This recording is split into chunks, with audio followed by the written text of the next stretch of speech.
I did an interview yesterday on this cable vision channel, and this young man, he said to me, he's a young kid right out of school, and he said to me, I'm going to ask you some really tough questions. I'm going to make you sweat. So I was just sitting there. He said, he started asking me things like, why should I buy your book? You know, and I said, I don't really care if you do. I just wrote it, and if it's out there, and if you want to get it, fine, and if you don't, that's fine with me too. And he said, well, how is your book different from anybody else's book, and what makes it better? And what do you say to all of the people out there who say that you're just peddling, positiveness and trying to make other people feel good and you're making money off of that? I said, they may be right. I said, he said, that's what you tell them? I said, yeah. And then when we were off camera and we were walking out, he was a very nice young man. He said, boy, you just skirted right away from all of those tough questions.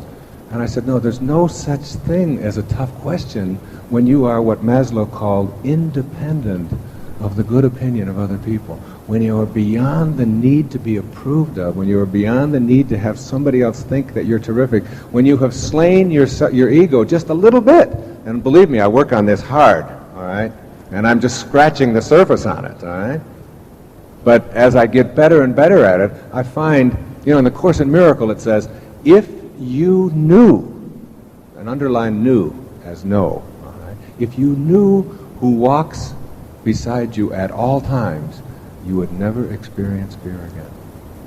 If you really knew that all the things that Deepak and I had talked about this afternoon, that this universal intelligence is there, that the universe will handle the details, that it's all perfect, that it's in order, if you really knew that, and weren't consumed with anything else related to your ego, you would be so free.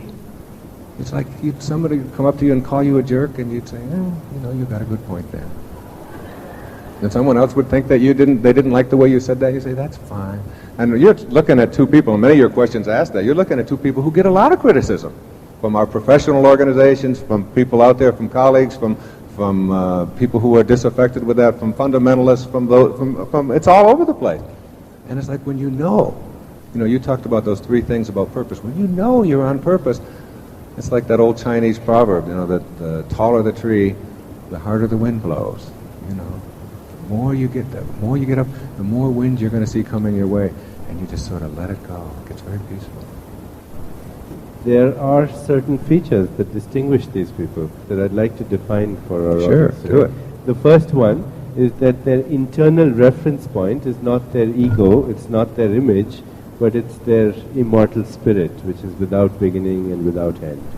The second is their internal dialogue is not, as Wayne was saying, what's in it for me? Their internal dialogue is, how can I help? The third is, that's a great mantra, by the way. How may I serve? How may I serve? How can I help? Because if that's dharma, if I can help, then everything that I do out there, give out there, it comes to me, back to me. Yeah. The third characteristic is that there is wisdom and security in insecurity. That one should factor in that life is, by definition, uncertain. And it's a miracle that sometimes in that field of uncertainty we introduce an intention and magically appears. But if we relinquish our attachment to all the time want things to be in a certain way instead of how they actually are, then that's struggle. There's an expression I heard a long time ago, I don't even remember who said it. The person said, probably me. Yeah, probably. Maybe it is. When things don't seem to go my way, I let go of my idea of how they should be, trusting that I do not know the picture, the total picture. Because if I knew it, I'd know it's okay. So that is the wisdom of insecurity, the wisdom of uncertainty. And then, of course, the behavior of people who experience timelessness, it's spontaneous, never in anticipation of a response, never for approval, never the need to control. External goals go away, internal goals become much more important. Material goals are important, but they should not dominate our internal goals, which are the need to love, the need to be loved, the need to acquire wisdom, the need to discover our spiritual identity. And then finally, as I said, it is that there is loss of fear of change. Because all fear that exists is the fear of mortality in disguise. It's the fear of change. Get in touch with that part of yourself which is beyond change, and then there is no fear. It seems to me that fear would disappear in our lives completely if we knew that that divine omnipotence that flows through everything flows through us. If we really knew that and had that awareness and lived with it, that, then there's always, of course, the issue of do you just walk through life and not worry about anything, not be consumed with anything, because everything is just all handled for you and just taken care of? Or do you, as Jung put it, he said that's an enormous paradox that they talk about in the Gita, that's cleaving the opposites. He put it this way, he said, all of you, at the same moment that you are protagonists in your own life, making choices, at the same instant, you are also spear carriers, or the extras, in a much larger drama. In fact, he said, and he studied this for a lifetime, he said, you are doomed to make choices. So you've got to live with both of those opposites, and when you sort of cleave that opposite, you get very peaceful and you get purposeful, and it doesn't mean that you're resigned and say, oh, there's starvation in the world, so I won't be concerned about it. What you do is you don't get attached to it, and you don't tell yourself that it shouldn't be happening, and you say, yes, indeed, it must be a part of the divine plan, but so at the same instant is my desire to end it. So both of those are existing. So that's what you go with, your desire to end it. And you don't become one more part of the problem where you're just judging it. It's all unfolding in divine order. By now you should be affirming that everyone you need for this journey of yours will show up, and that they'll be perfect in every way for whatever needs you have at this time. Furthermore, they'll arrive at precisely the right moment.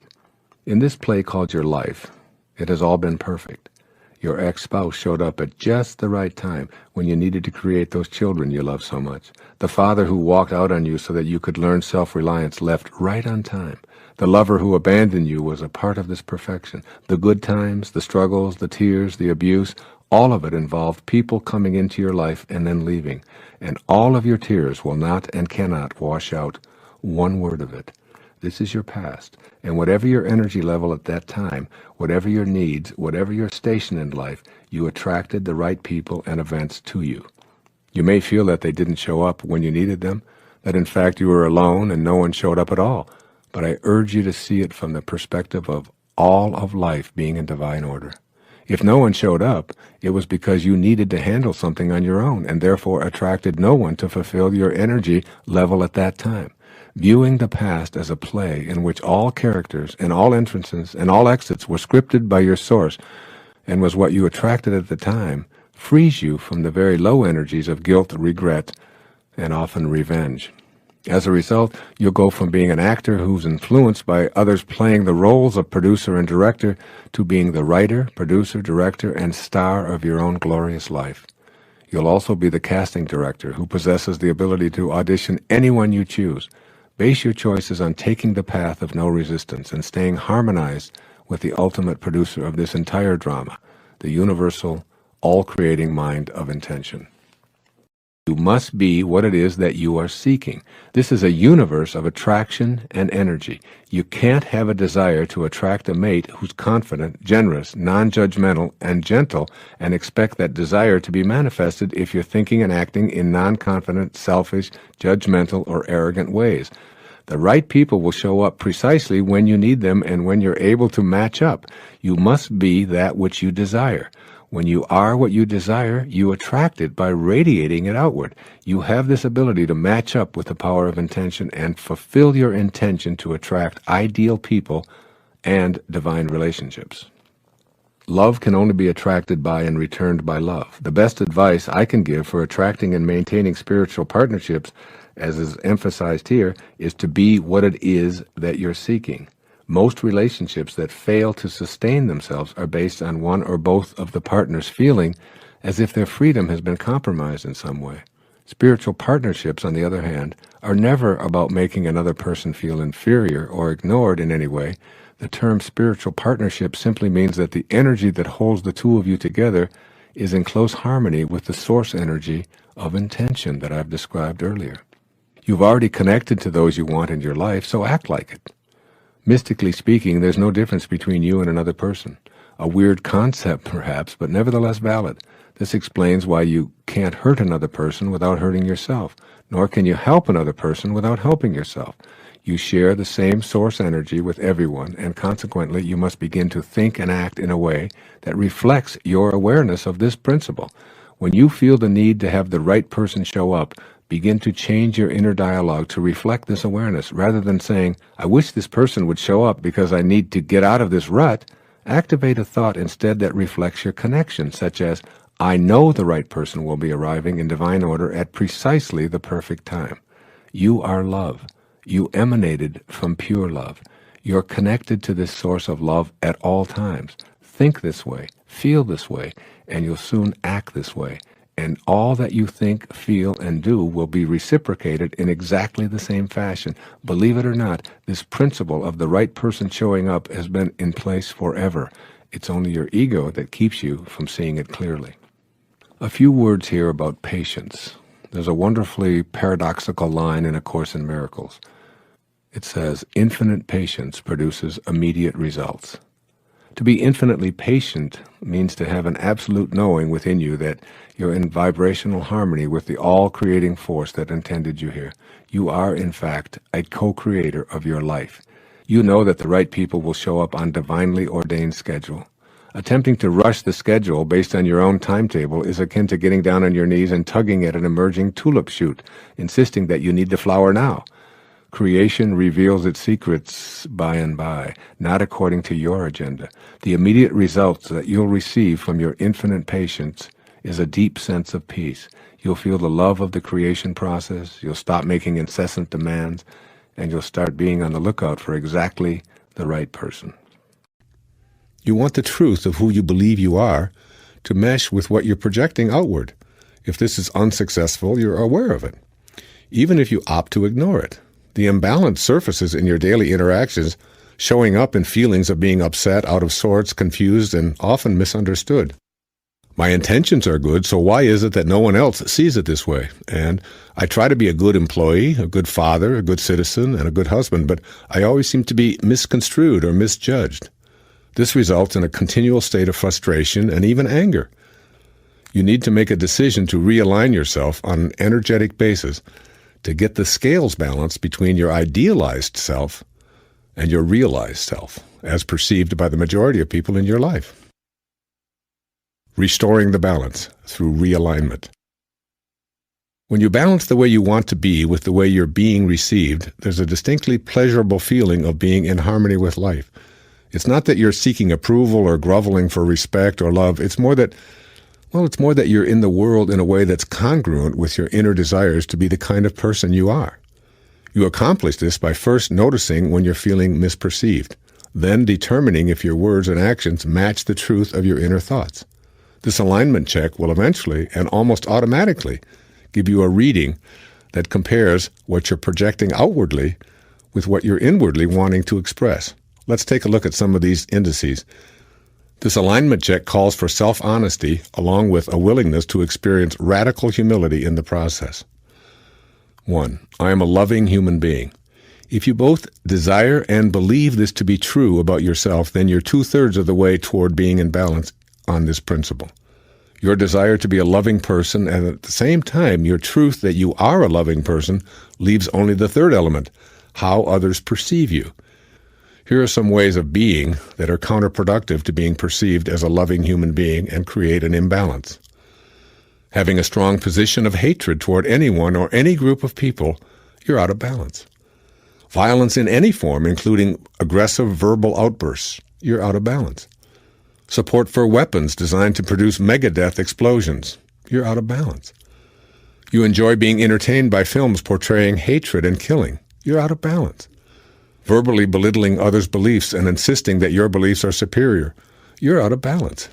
Let your thoughts of love become the driving force behind your unloving behaviors. This is true alignment. Begin looking at the world as a vast mirror reflecting back to you exactly what you are. If you truly are a loving human being, the world will look like a loving place to you. and this will be how you will be perceived. You will have restored balance, and consequently, there will be no discrepancy between how you see yourself and what the world is reflecting back to you. If the world continues to look like an unloving and unlivable place, I urge you to keep examining the kind of energy that you're projecting outward.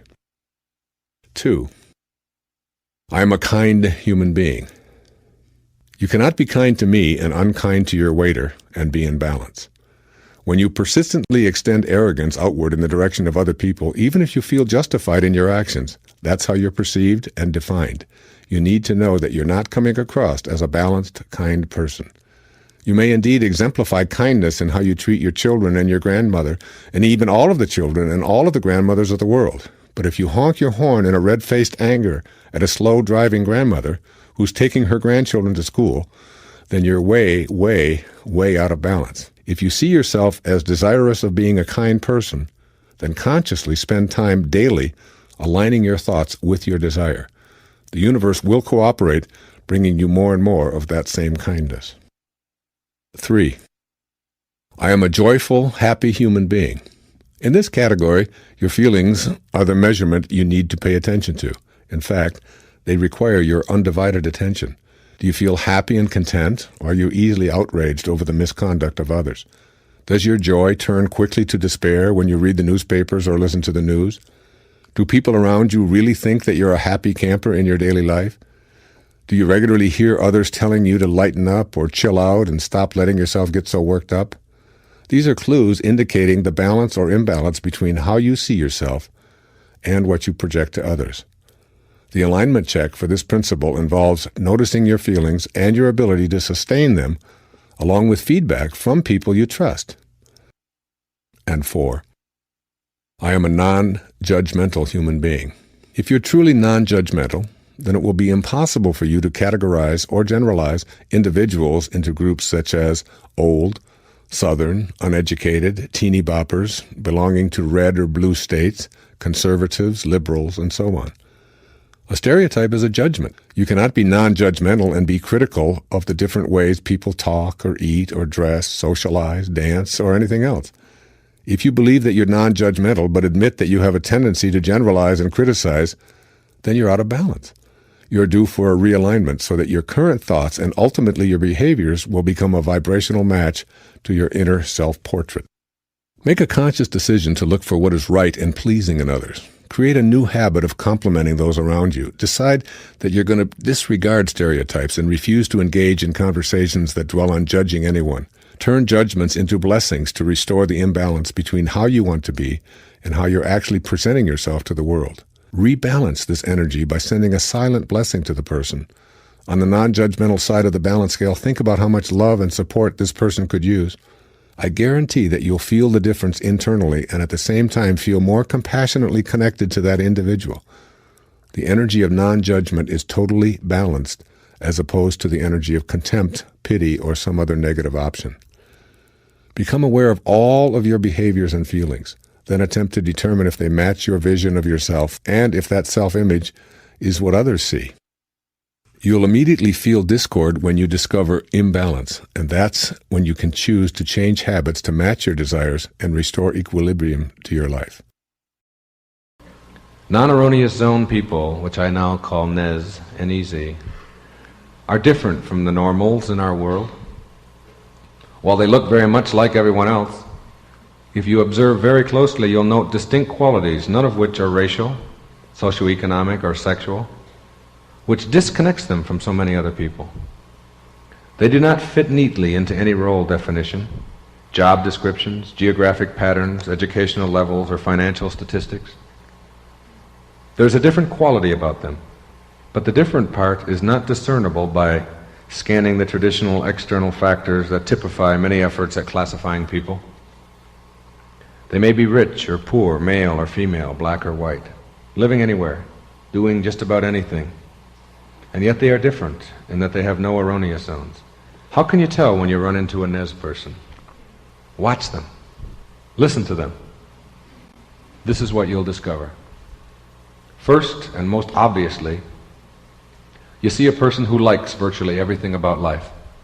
Yep, this is a liker. A person who is comfortable doing just about anything. and one who wastes no time in complaining or wishing that things were otherwise. They are enthusiastic about life, and they want all that they can get out of it. They like picnics, movies, books, sports, concerts, cities, farms, animals, mountains, and just about anything that you can include in your list. They just plain like. When you are around them, you'll note a startling absence of grumbling, moaning, or even passive sighing. If it rains, they like it. If it's hot, they dig it rather than croak about it. If they're in a traffic jam or at a party or all alone, they simply deal with what is there. No pretending to enjoy, but a sensible acceptance of what is, and an outlandish ability to delight in virtually everything. Ask them what they don't like, and they are hard-pressed to come up with an honest answer. They don't have sense enough to come in out of the rain. Why? Because they see rain as beautiful, thrilling, and something to experience. They like it. Slush doesn't send them into a fury. They observe it, splash around in it, and accept it as a part of what it means to be alive. Do they like cats? Yes. Bears? Yes. Worms? Yep. You'll be hard-pressed to come up with things, events, people, activities, or ideas that they dislike. They live, and while such annoyances as disease germs, droughts, mosquitoes, floods, and the like are not warmly embraced by Nez people, they never spend any of their present moments complaining about them or wishing that they weren't so. If situations need to be eradicated, then they will very likely work as eradicators, enjoying themselves and living all of their present moments. Try as you might, you'll have a tough time coming up with something they'll dislike doing. Truly, they are likers of life, and they wallow in all of it, getting out of it all that is possible for them. A Nez person is free from guilt and all of the attendant anxiety that goes with using up your present moments, being immobilized over past events. Certainly they can admit to making mistakes, and they can vow to avoid repeating certain behaviors that are counterproductive in any way. But they do not waste their time wishing that they hadn't done something, or being upset because they dislike something that they had done at an earlier moment in their life. Complete freedom from guilt will be the shocking behavior that you will observe in your Nez person. No lamenting the past, and no efforts to make others choose their own guilt by asking such inane questions as, "Why didn't you do it differently?" Or "Aren't you ashamed of yourself?" And so on. They seem to recognize that life lived through is just that, and no amount of feeling bad will alter the past. While they practice this non-guilt on themselves without any effort, because it is natural, they are remarkably free from even helping others to choose guilt for themselves, because they see with a third internal eye that feeling bad in the present moment only reinforces a poor self-image, and that learning from the past is a far superior tact over remonstrating about the past. You'll never see them manipulating others by telling them how bad they've been, nor will you be able to manipulate them with the same tactics. They won't get angry at you. They'll simply ignore it and see you as someone who is a guilt dispenser. Rather than being upset at you, they'll go away, or they'll change the subject. Hence, you won't even recognize that the very strategy that works so beautifully on most people has failed dismally on your Nez friend. Rather than smear themselves and others with guilt, they just unceremoniously pass when it comes along. Similarly, your Nez chap will be a non-worrier. You'll soon note that circumstances that drive many people to frenzy will be mildly internalized by a Nez person. They are not planners and putters away for the future. They refuse to worry when you do, and they keep themselves unmucked up by the accompanying anxiety that goes with worry. You can't drive him or her crazy with worry. They don't know how to do it. Almost as if it is just not a part of their makeup.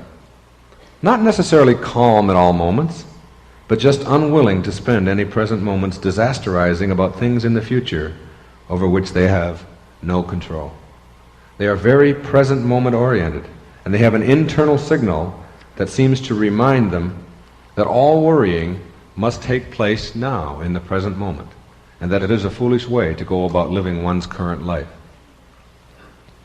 With no present moments ever available for awfulizing, they just never seem to get around to the business of worry that so occupies most lives. Your Nez person is able to live now rather than in the past or the future. They are unthreatened by the unknown. and they seek out experiences that are new, untried, and unfamiliar to them. They love ambiguous things rather than being upset by them. They love the now in virtually all settings, being aware that this is all that they have. They don't plan for a future event and let long periods of inactivity elapse as they await a payoff. The moments between events are just as livable as those taken up by the events themselves, and they have that uncanny ability to get every pleasure out of their daily lives. They are not postponers saving for a rainy day, and while their culture admonishes such behavior, they are unthreatened by reproachment. They gather in their happiness now, and when a future now arrives, they gather in that one as well. Strange, but this Nez individual is always enjoying simply because they see the folly of waiting to enjoy. This is not some special credo that they've adopted. It is the natural way of living, very much like that of any child or all animals. Grabbing heavy doses of present moment fulfillment, while most normals spend their lives waiting for their payoffs and never being able to seize them. These people are strikingly independent people. They are out of the nest. And while they have a strong love and devotion for family, they see independence as far superior to dependence in all relationships.